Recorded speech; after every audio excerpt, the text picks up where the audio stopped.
Imagine being told that your execution will not involve the relatively swift agony of burning at the stake, which typically kills within 10 to 15 minutes through smoke inhalation or heat shock, but will instead subject you to a form of death so prolonged and systematically cruel that witnesses would later describe burning alive as merciful by comparison. This forgotten execution method was so horrifically effective at prolonging suffering that it was deliberately suppressed from historical records by authorities who recognized that knowledge of its existence could inspire copycat implementations that would exceed all acceptable boundaries of human cruelty, even in societies that routinely practiced extreme violence. What you're about to discover represents one of history's most deliberately erased practices, an execution method that combined the worst aspects of drowning, suffocation,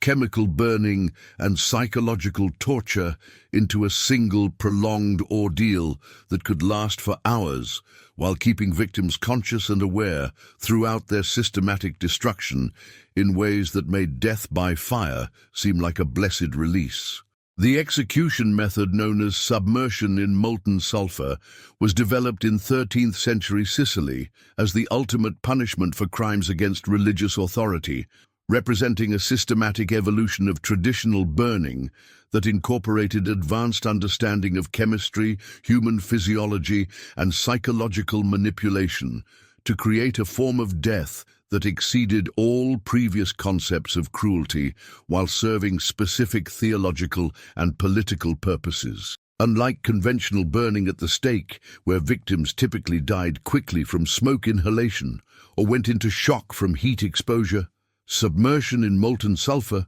was designed to keep victims conscious and aware throughout a process that could take several hours to complete, while they experienced simultaneous burning, suffocation, and chemical poisoning that attacked their bodies from both external and internal sources. The sulfur's chemical properties created unique forms of tissue damage that were far more painful than simple fire, while its toxic fumes would slowly poison the victim's respiratory and nervous systems, creating multiple simultaneous causes of suffering that overwhelmed the body's ability to cope with pain or seek escape through unconsciousness. The scientific principles behind molten sulfur execution reveal how advanced chemical knowledge had been applied to the problem of maximizing human suffering through the exploitation of sulfur's unique physical and chemical properties that made it far more destructive to human tissue than conventional fire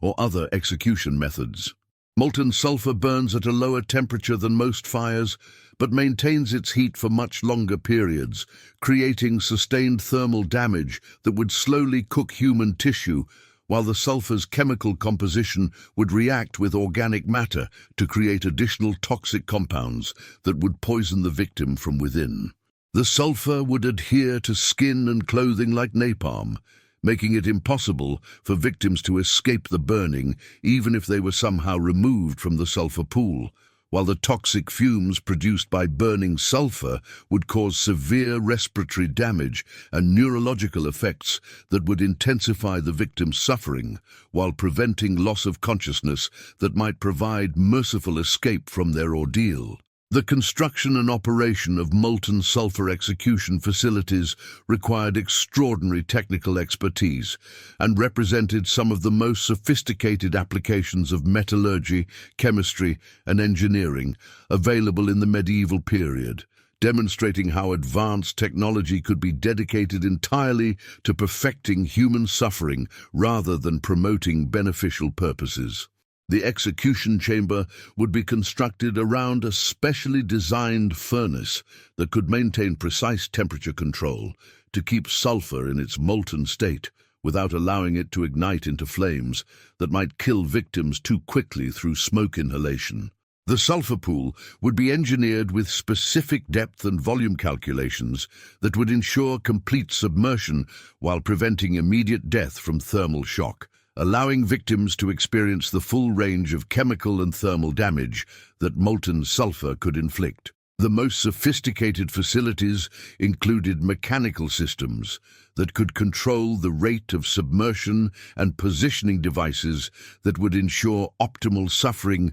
while preventing accidental quick death that might reduce the execution's deterrent impact. The medical knowledge that informed molten sulfur executions demonstrates how healing expertise had been perverted to ensure that victims would experience maximum suffering while remaining conscious throughout extended periods of chemical burning and toxic poisoning that would normally cause rapid unconsciousness or death. Physicians working with execution specialists had studied the effects of sulfur compounds on human physiology and had determined the optimal concentration and temperature ranges that would cause maximum pain while maintaining consciousness long enough for the full psychological and political impact of the execution to be achieved. The medical team would monitor victims during the execution process to predict how long they would remain conscious and responsive, while their expertise was used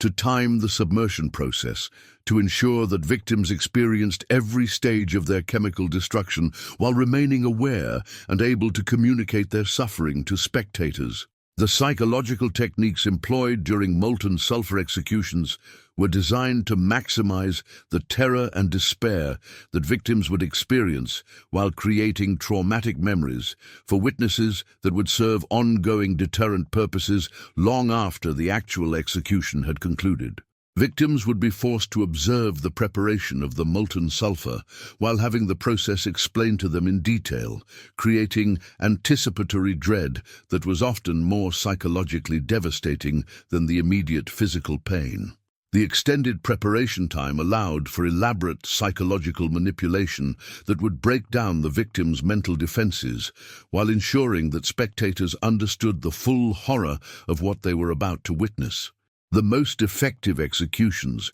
included verbal interaction between operators and victims during the submersion process, with victims being encouraged to describe their sensations while operators provided commentary about the chemical and physiological processes that were destroying their bodies. The staging and choreography of molten sulfur executions transformed these events into elaborate theatrical productions that could influence public opinion and demonstrate state power through the systematic application of chemistry and engineering to the problem of human destruction. The execution site would be designed as an amphitheater that would allow maximum visibility for spectators while positioning the sulfur pool as the dramatic center of attention where the victim's chemical destruction could be observed in detail. The timing of different phases of the execution would be carefully planned to build tension and emotional engagement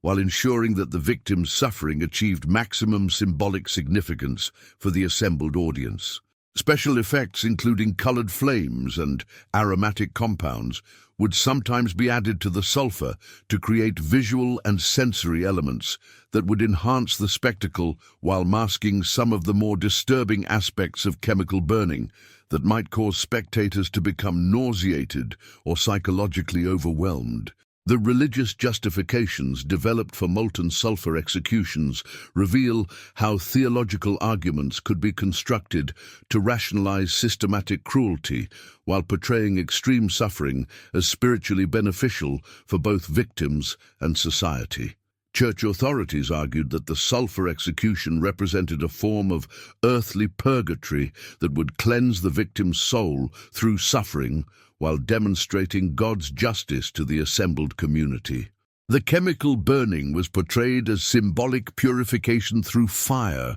that would prepare the victim's soul for divine judgment, while the prolonged nature of the suffering was presented as providing extended opportunities for repentance and spiritual preparation that quick executions would deny. The theological framework that emerged from these justifications influenced religious thinking about the relationship between physical suffering and spiritual purification, while providing intellectual cover for systematic torture that served political rather than genuinely religious purposes. The international impact of molten sulfur executions influenced diplomatic relations and legal systems throughout medieval Europe, demonstrating how extreme execution methods could become diplomatic weapons that affected foreign policy and international behavior through the reputation for systematic cruelty that developed around jurisdictions that employed such practices. Foreign governments would sometimes modify their extradition policies specifically to avoid the risk of their citizens being subjected to chemical execution that exceeded all conventional concepts of acceptable punishment. While diplomatic negotiations occasionally included discussions of execution methods and agreements to limit the use of particularly extreme practices, the reputation for chemical torture that developed around molten sulfur executions influenced international law and diplomatic customs while contributing to the development of agreements that recognized certain forms of execution as unacceptable, even in an era when extreme violence was routinely employed for political purposes. The few documented survivor accounts of partial molten sulfur exposure provide horrifying insights into the physiological and psychological effects of chemical burning that exceeded all previous understanding of human suffering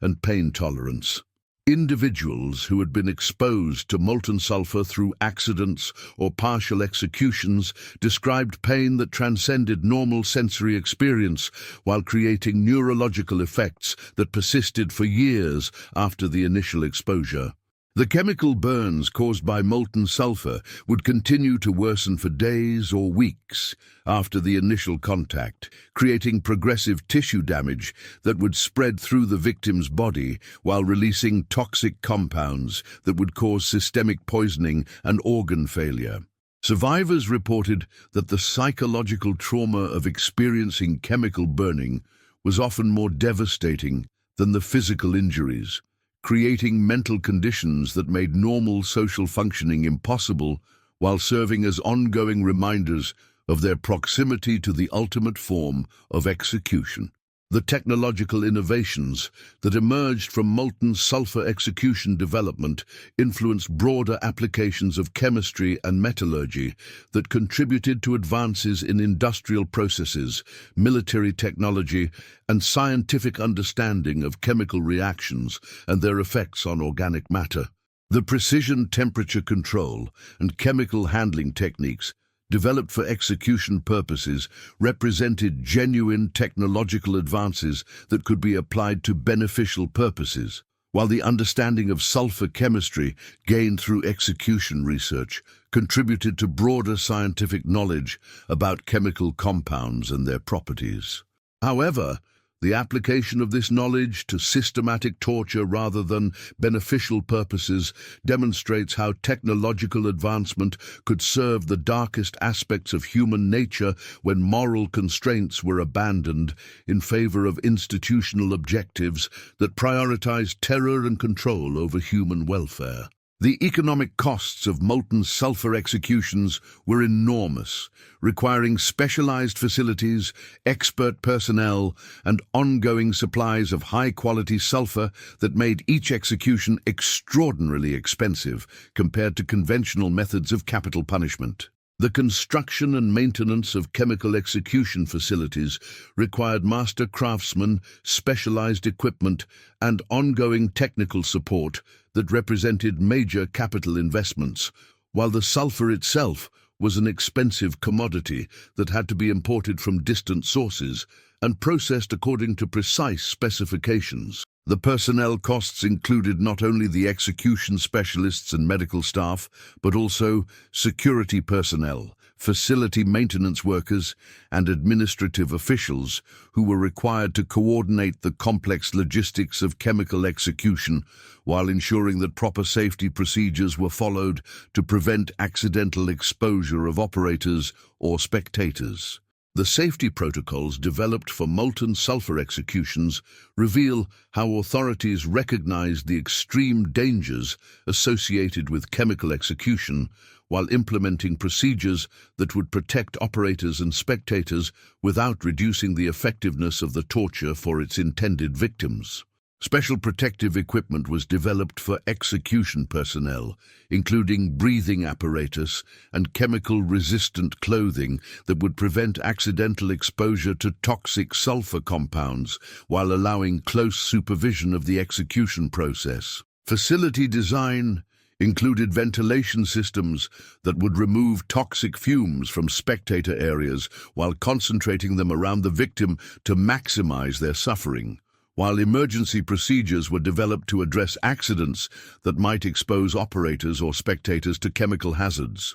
The sophistication of these safety measures demonstrates how much technical expertise and resources were dedicated to ensuring that chemical execution could be conducted safely for everyone except the intended victim. The documentation and study of molten sulfur executions created extensive archives that provide disturbing insights into how systematic torture had become a form of institutional science, with detailed protocols, performance standards, and research methodologies that treated human suffering as a technical problem to be optimized through careful study and systematic improvement. Official manuals provided step-by-step instructions for every aspect of chemical execution, including sulfur preparation procedures, temperature control techniques, submersion timing protocols, and victim monitoring methods that would ensure optimal suffering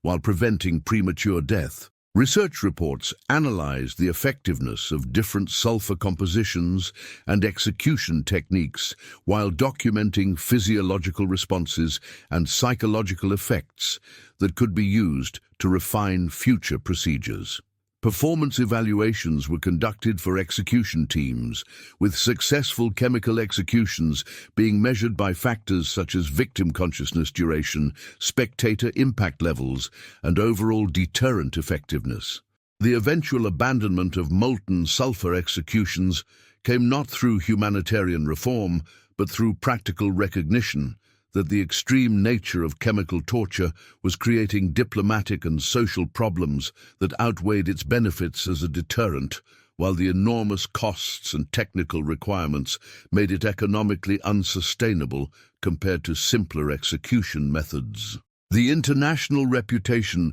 for extreme cruelty that developed around chemical execution was beginning to create diplomatic isolation that affected trade relationships and political alliances, while the domestic social disruption caused by chemical torture events was generating opposition that threatened political stability. The technical expertise and specialized facilities required for molten sulfur execution also made it vulnerable to disruption through sabotage or personnel problems, while the development of more efficient methods of social control reduced the perceived need for spectacular torture that served primarily symbolic rather than practical purposes. Perhaps most disturbing of all is how molten sulfur execution reveals the extraordinary human capacity for applying advanced scientific and technical knowledge to the problem of perfecting human suffering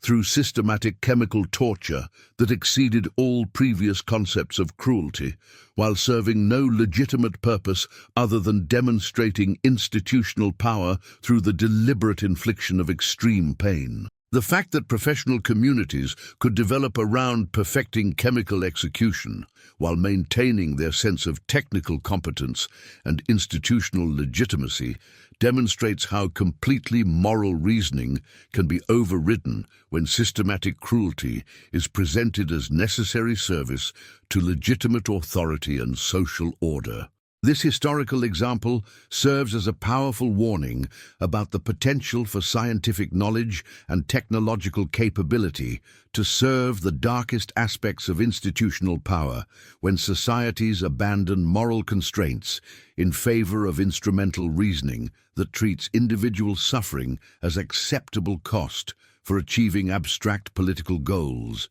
that prioritize terror and control over human welfare and dignity. What do you think about this absolutely horrifying demonstration of how advanced chemistry and engineering could be systematically applied to creating forms of execution that made burning alive seem merciful by comparison? Can you imagine the mindset of scientists and technicians who would dedicate their expertise to perfecting chemical torture while maintaining their sense of professional competence and institutional legitimacy? The fact that such extreme suffering was deliberately suppressed from historical records shows how even societies that practiced routine violence recognized that some forms of cruelty exceeded all acceptable boundaries, doesn't it? Share your thoughts in the comments about how this historical example might relate to contemporary applications of scientific knowledge that could cause systematic suffering